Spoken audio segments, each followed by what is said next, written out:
The night I learned how thin dignity can feel started with flashing lights in my mirror and that quiet sinking feeling in your chest that doesn't come from guilt, but from memory, the kind your body keeps even when your mind tells you everything should be fine.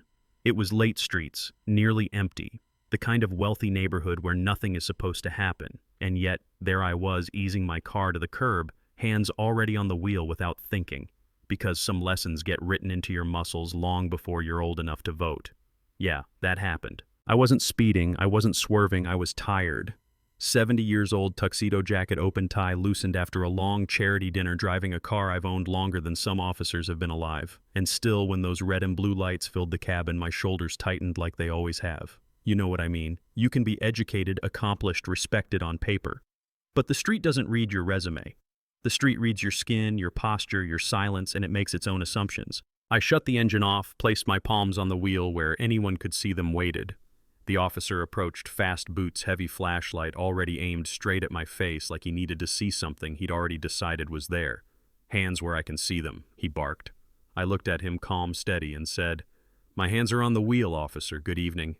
That should have been the tone setter. Polite, neutral, human.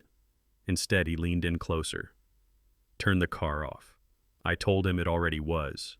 Then asked carefully, "May I ask why I'm being stopped?" That question alone changed everything. His jaw tightened. "I'll ask the questions. You were swerving." I didn't argue. I didn't laugh. I just said I was navigating uneven pavement. Old car, sensitive suspension, the truth. He didn't hear that. What he heard was something like backtalk, or maybe just confidence, and that bothered him more than anything. His eyes wandered over the interior, the dash, the leather, the kind of details people notice when they're trying to figure out whether you belong where you are. "Whose car is this?" he asked. "Mine," I said. He laughed. Not friendly, not surprised, more like offended. "This car's worth more than my house." I nodded. "Yes, it is." That was it. That was the moment. I saw it in his face. The suspicion hardened into resentment like my existence had personally insulted him. He asked for registration. I asked permission before reaching slow, deliberate, handed over the documents. Everything was clean. Everything was legal, except to him it wasn't. The car was registered to a holding company. He flipped the papers like they were fake money. "So who do you work for?" That question landed heavy. Old, familiar. I took a breath. "I don't," I said. "I own it." He straightened up. Voice got louder. "Step out of the vehicle." I was genuinely confused. "For what purpose?" I asked. "I've provided everything you requested." His hand moved to the door. "I smell alcohol." A lie so casual it almost impressed me. I hadn't had a drink in over 20 years. "I do not consent to a search," I said. He yanked the door open. I didn't ask. From there, things unraveled fast. Too fast. Hands grabbed my jacket. Shoes scraped stone. I stumbled, getting out of the low car. "Officer," I said louder now, not panicked, just firm. "You're making a serious mistake." He slammed me against the hood, engine heat pressing into my cheek. "Stop resisting." I wasn't resisting. "I said so."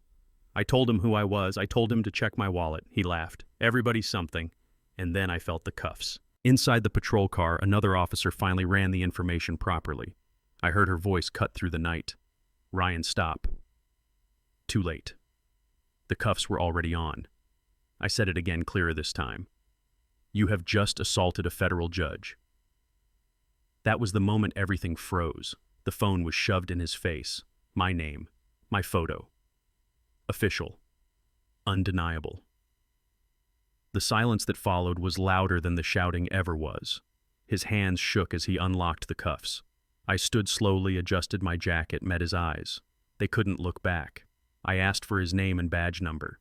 He whispered it. I memorized it. "Am I free to go?" He nodded. I got back into my car, started the engine, and before I left, I told him calmly, "You will hear from me." What I didn't tell him was that this wasn't about revenge. It was about truth. Back at the precinct, panic moved quietly. Doors closed, voices lowered, reports rewritten. The supervisor decided the footage was corrupted.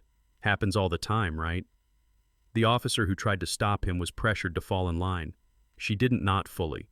She wrote carefully, vaguely, and she kept a copy of her footage hidden. 3 days passed. No headlines, no calls. He relaxed, convinced himself I'd stay quiet, that dignity would outweigh accountability. He was wrong, because truth has a way of surfacing when you stop trying to control it. The video went online one quiet morning, raw, clear, no commentary, just what happened. Within hours it was everywhere, the shouting, the lies, the moment I identified myself, the moment he panicked. By nightfall he was suspended. Investigators showed up at his house. The cover-up became the story. Federal charges followed. Conspiracy, civil rights violations, obstruction. He lost his badge. His union stepped back. His accounts were frozen. His family left. He sat alone watching his own actions replay, unable to look away. The trial wasn't dramatic. It didn't need to be. The evidence spoke for itself. He took the stand, talked about fear, split-second decisions, pressure. The prosecutor played the tape. Again and again, guilty on all counts. When I stood to speak, the room leaned in. I told them prison wasn't enough. I wanted him to understand the law he violated. I asked that he serve his sentence working in a prison law library, helping inmates file appeals. The judge agreed. Years passed. He read cases, letters, stories that sounded painfully familiar. One day he opened a book and saw his own name in a ruling that strengthened protections against unlawful stops. He wasn't the hero. He wasn't even the villain. He was a lesson. I used the settlement money to fund legal aid for people who never get cameras, never get second chances. The officer who tried to stop it all became a civil rights attorney. And the question lingered long after the headlines faded. Was justice served or was mercy withheld? So let me ask you this. If you were in my place, would you have done the same?